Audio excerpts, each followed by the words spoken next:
ಧಾರ್ಮಿಕ ದತ್ತಿ ಇಲಾಖೆ ಕಾರವಾರ ಉತ್ತರ ಕನ್ನಡ ಜಿಲ್ಲೆ ಇದರ ಸಂಯುಕ್ತ ಆಶ್ರಯದಲ್ಲಿ ಸಿದ್ದಾಪುರ ತಾಲೂಕಿನ ಶ್ರೀ ಮುರುಘಾ ಮಠದಲ್ಲಿ ನೂತನವಾಗಿ ನಿರ್ಮಾಣಗೊಂಡಿರುವ ಸಭಾಭವನದ ಉದ್ಘಾಟನೆಗೆ ಆಗಮಿಸತಕ್ಕಂತಹ ನಮ್ಮ ಉದ್ಘಾಟಕರು ಹಾಗೂ ಜನಪ್ರಿಯ ಶಾಸಕರಾಗಿರ್ತಕ್ಕಂತಹ ಶ್ರೀ ಭೀಮಣ್ಣ ಟಿ ನಾಯ್ಕ ಅವರಿಗೆ ವೇದಿಕೆಗೆ ಬರಬೇಕೆಂದು ವಿನಂತಿಸಿಕೊಳ್ತೇವೆ. ಅದೇ ರೀತಿಯಾಗಿ ಕಾರ್ಯಕ್ರಮವನ್ನು ಸಾಲಿಗೆ ವಹಿಸಿರ್ತಕ್ಕಂತಹ ಶ್ರೀ ಮಲ್ಲಿಕಾರ್ಜುನ ಸ್ವಾಮಿಗಳು, ಜಿಲ್ಲಾಡಳಿತ, ಜಿಲ್ಲಾ ಧಾರ್ಮಿಕ ಮತ್ತು ದತ್ತಿ ಇಲಾಖೆ ಕಾರವಾರ ಉತ್ತರ ಕನ್ನಡ ಜಿಲ್ಲೆ ಇವರ ಸಂಯುಕ್ತ ಆಶ್ರಯದಲ್ಲಿ ಸಿದ್ದಾಪುರ ತಾಲೂಕಿನ ಮುರುಘಾ ಮಠದಲ್ಲಿ ನೂತನವಾಗಿ ನಿರ್ಮಾಣಗೊಂಡ ಸಭಾಭವನದ ಒಂದು ಉದ್ಘಾಟನೆ ಕಾರ್ಯಕ್ರಮಕ್ಕೆ ಆಗಮಿಸಿದ ತಮ್ಮೆಲ್ಲರನ್ನೂ ಆತ್ಮೀಯವಾಗಿ ಕರ್ನಾಟಕ ರಾಜ್ಯದಲ್ಲಿ ಆರಿಸಿ ಬಂದಂಥ ಎಲ್ಲ ಶಾಸಕರಲ್ಲಿ ನಮ್ಮ ಭೀಮಣ್ಣ ನಾಯ್ಕರವರು ಮಾದರಿಯಾಗಿದ್ದಾರೆ. ಯಾಕಂದರೆ ಅವರ ಒಂದು ಕಡಿಮೆ ಅವಧಿಯಲ್ಲಿ ಸಾಕಷ್ಟು ಇರ್ಬೋದು ಮತ್ತು ಸರ್ಕಾರಿ ಕೆಲಸ ಇರ್ಬೋದು, ಸಾಕಷ್ಟು ಕೆಲಸಗಳನ್ನು ಮಾಡಿದ್ದಾರೆ. ಹಾಗಾಗಿ ವಿಶೇಷವಾಗಿ ನಾನು ಹೆಚ್ಚಿಗೆ ಹೇಳಲಿಕ್ಕೆ ಹೇಳಿದ್ರೆ ಬಹಳಷ್ಟು ಕೆಲಸಗಳ ಬಗ್ಗೆ ಇದೆ. ಆದರೂ ಸಹಿತ ಯಾರೇ ಒಬ್ಬ ಮನುಷ್ಯ ಹೋದ್ರು ಒಬ್ಬ ಶಾಸಕರಾಗಿ ಯಾವ ರೀತಿ ಸ್ಪಂದನೆ ಮಾಡಬೇಕು ಅನ್ನೋದನ್ನ ಅವರನ್ನ ನೋಡಿ ಕಲಿಬೇಕು ಜನ. ಅದೇ ರೀತಿಯಾಗಿ ನಮಗೆ ಸಾಧಾರಣ 25-30 ವರ್ಷದಿಂದ ಸಿದ್ದಾಪುರದಲ್ಲಿ ಓಡಾಡೋದು ಕಷ್ಟ ಇತ್ತು. ಅಂತ ಪರಿಸ್ಥಿತಿ ಸಿದ್ದಾಪುರದಲ್ಲಿ ನಿರ್ಮಾಣ ಆಗಿತ್ತು. ಅದನ್ನ ಇವತ್ತು ಬಹಳ ಉತ್ತಮವಾದ ಸಂಪರ್ಕವನ್ನು ಕಲ್ಪಿಸಿಕೊಟ್ಟಿದ್ದಾರೆ.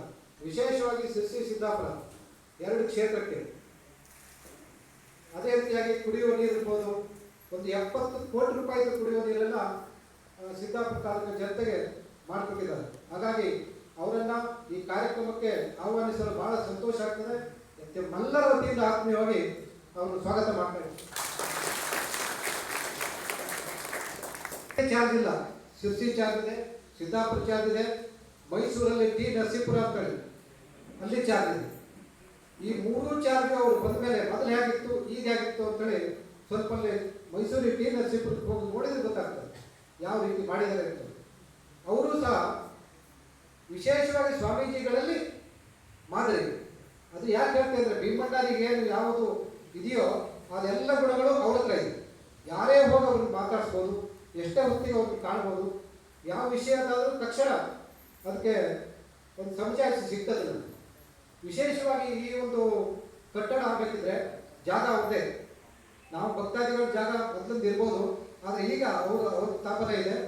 ನಾವು ಹೋಗಿ ಕೇಳ್ಕೊಂಡ್ವಿ ಸ್ವಾಮೀಜಿ ಈ ರೀತಿ ವ್ಯಕ್ತಿ. ಅವರು ಸಹ ಅಷ್ಟೇ. ನಾನು ಯಾಕೆ ಮಾದರಿ 3 ಜನ ಅಂತಂದರೆ VS ಪಾಟೀಲ್ ಅಷ್ಟೇ. ನಿಮಗೆಲ್ಲ ಸಾಧಾರಣ ರಾಜಕೀಯದಲ್ಲಿ ಇದ್ದವರಿಗೆಲ್ಲ ಗೊತ್ತು ಅವ್ರು ಹೇಗಿದ್ದಾರೆ ಅಂತೇಳಿ. ಅವರು ಸಹ ಯಾರೇ ಹೋದರೂ ಸಹಿತ ತನ್ನ ಕೈಲಾದ ಮಟ್ಟಿನ ಕೆಲಸವನ್ನು ಮಾಡಿಕೊಡ್ತಿದ್ರೆ. ನಾವು ನಮ್ಮ ವೀರಶೈವ ಸಮಾಜದಲ್ಲಿ ಸಾಕಷ್ಟು ಜನ ಜಿಲ್ಲಾ ಘಟಕಕ್ಕೆ, ಜಿಲ್ಲಾ ಅಧ್ಯಕ್ಷರಿಗೆ ಒಂದು ಕಾಂಪಿಟೇಷನ್ ಇತ್ತು. ಆದರೆ VS ಪಾಟೀಲ್ ಬಂದ ನಂತರ ಅದು ಯಾವುದೂ ಇಲ್ಲ, ಎಲ್ಲವೂ ಅವಿರೋಧವಾಯಿತು. ಜಿಲ್ಲಾ ಘಟಕದ್ದು ಆಯಿತು, ತಾಲೂಕಾ ಘಟಕದ್ದು ಆಯಿತು, ಎಲ್ಲ ಅವಿರೋಧವಾಯಿತು. ಯಾಕೆಂದರೆ ಆ ಮನುಷ್ಯರಾಗಿದ್ದಾರೆ, ಅವ್ರು ಇದ್ದಾರೆ ಅಂತ ಕೂಡ ಎಲ್ಲರೂ ವಾಪಸ್ ತಗೊಂಡ್ರು. ಅವರು ಸಹ ನಮ್ಮೆಲ್ಲ ಕಾರ್ಯಕ್ರಮಕ್ಕೂ